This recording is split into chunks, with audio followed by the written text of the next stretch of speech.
karamdaman ng mga Tarlakenyo, partikular ng mga kabataang ito.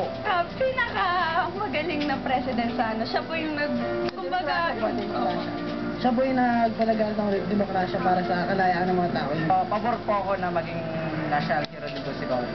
Itong si Noah, humirit pa at nagbigay ng suhestyon kung paano lagi maalala ang yumaong Pangulo. Baguhin natin yung 500 decibel, gawin natin dalawa sila para parang mas ma-feel natin na doon yung tinulong na sa Philippines.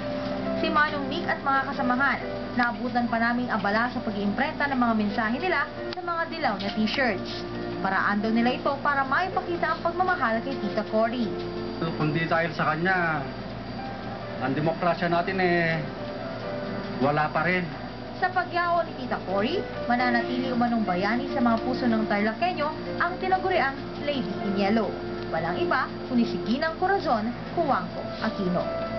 Ako si Joyce Ansegi, naghahatid ng Balitang